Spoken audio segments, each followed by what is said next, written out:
What's the most satisfying moment you've ever witnessed someone get their just desserts in the workplace, especially when credit was stolen?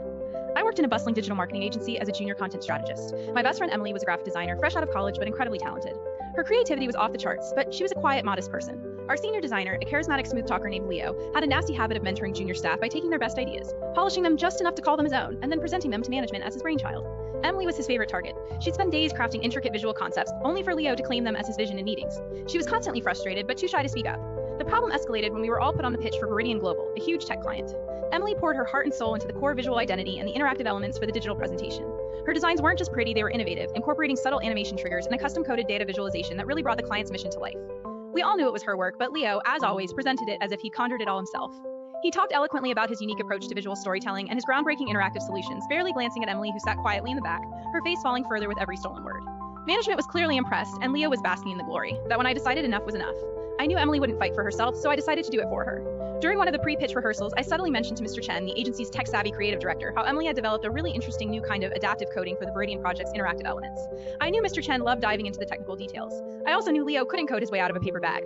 The day of the final pitch arrived. Leo, in his usual slick suit, confidently walked the Veridian executives through his presentation. Everything was going perfectly for him, until the Q&A session. Mr. Chen raised his hand. Leo, he began, the interactive data visualization is truly remarkable.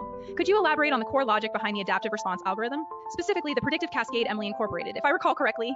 The room went silent. Leo's confident smile vanished. His eyes darted nervously between Mr. Chen and Emily. He started to stammer, the algorithm is based on a proprietary synergy of Google metaphors.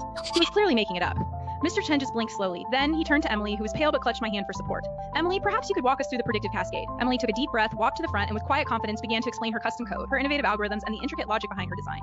She spoke with such clarity and passion that the Veridian executives who understood tech were visibly impressed. The meeting ended with the Veridian team giving Emily direct praise. Your technical prowess is genuinely impressive, Emily, their CEO remarked. Leo was left utterly exposed. Within a week, Emily was promoted to senior designer, heading her own team on the Veridian account. Leo was quietly reassigned to a non-client-facing role, eventually leaving the company a few months later. Emily, no longer shy, thrived in her new position, and her designs continued to win us major accounts. It was the most satisfying moment of workplace justice I've ever seen. And Emily and I, we continued to be best friends, but now she knew she had someone in her corner ready to expose any credit-stealing charlatan who dared to cross her.